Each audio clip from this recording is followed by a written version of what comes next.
With a long hooked nose and an enormous mouth, Cleopatra might not have had the most beautiful face.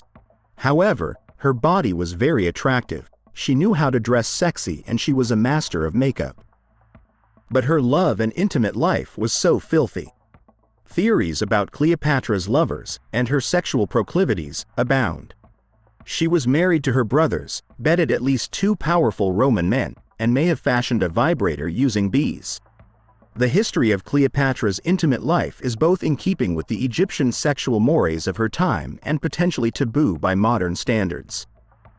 In order to achieve proficiency in oral intimacy, she practiced a lot and supposedly hold a record at the Egyptian court for the number of men she filleted in one night.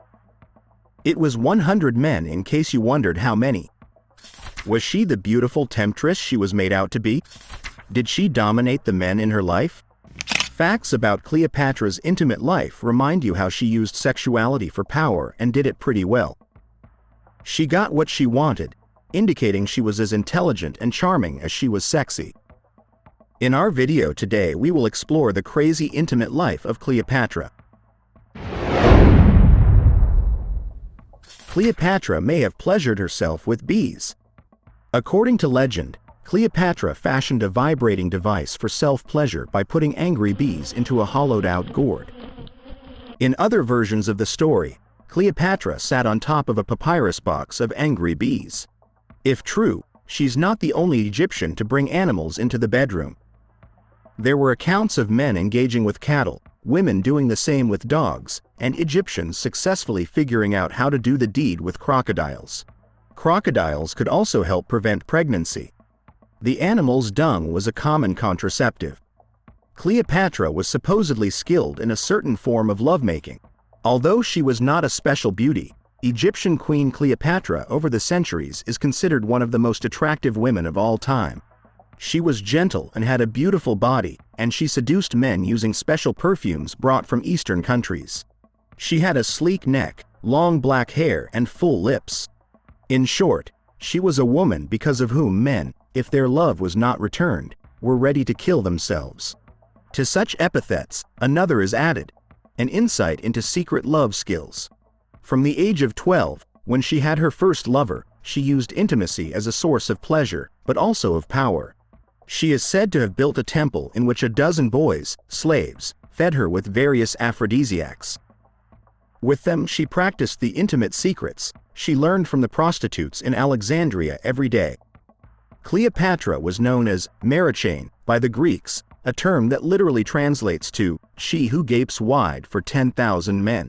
According to legend, she filleted 100 men in a single night. She supposedly used her affinity for this act to seduce Julius Caesar. Cleopatra was probably the product of inbreeding.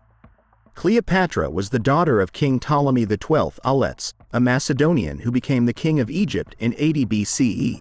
The identity of Cleopatra's mother is not known for certain, but it was either one of Auletes' concubines or his sister wife, Cleopatra V Tryphaena. It was common in Egypt for rulers to marry family members, cousins or siblings, most often, in order to keep bloodlines pure. It's very possible that Cleopatra resulted from one of these relationships. Cleopatra married her 2 brothers when they were children. In keeping with Egyptian custom, Cleopatra married her brother, Ptolemy XIII, after her father passed away in 51 BCE. Her father designated Cleopatra and her brother as co-regents before his passing because, by Egyptian law, she had to have a male co-ruler. At the time of their marriage, Ptolemy XIII was between 10 and 12 years old, something Cleopatra used to her advantage. She quickly pushed aside her brother, issuing administrative documents in her name only and putting her likeness on coinage. After 3 years of this, however, Ptolemy XIII forced Cleopatra into exile. She fled to Syria, where she seduced the Roman general Julius Caesar and persuaded him to recapture the Egyptian throne on her behalf.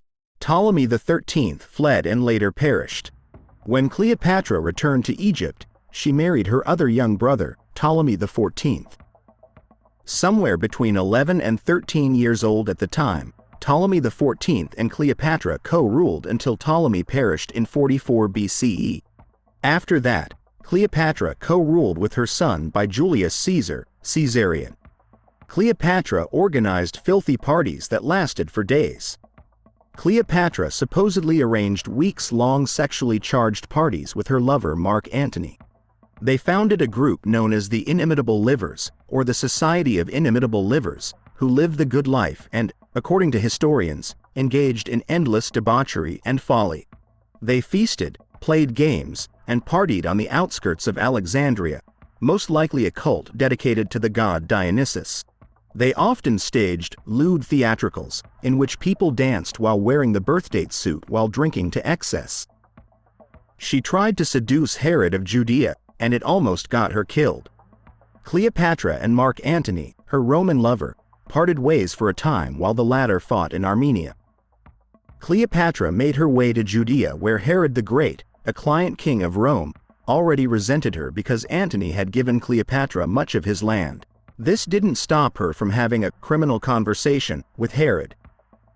According to historian Josephus, perhaps she had in some measure a passion of love to him, or rather, what is most probable, she laid a treacherous snare for him by aiming to obtain such adulterous conversation from him. However, upon the whole, she seemed overcome with love to him. Herod was not sure how to respond to Cleopatra's advances and called together a council of friends to decide whether he should end her life for making such treasonous advances.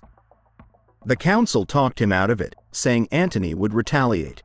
Herod thought Antony would be better served if she were out of the picture, but he followed their advice and simply escorted Cleopatra to Egypt.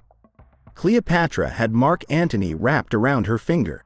Cleopatra's power over Mark Antony apparently knew no end.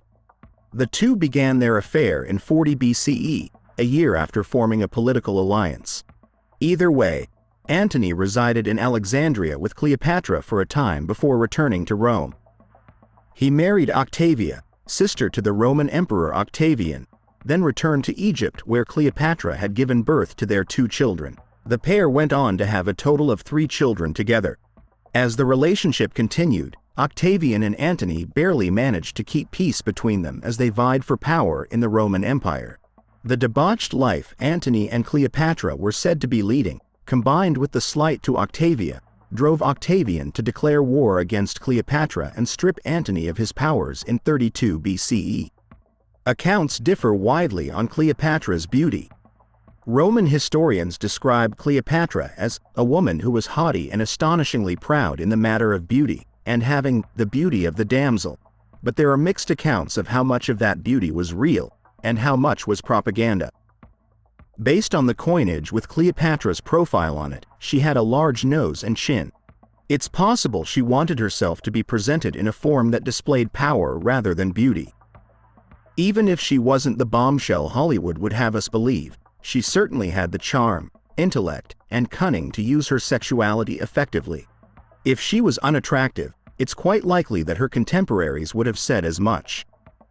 They didn't shy away from calling her a so there's no reason they wouldn't have exaggerated her appearance for the worse as well.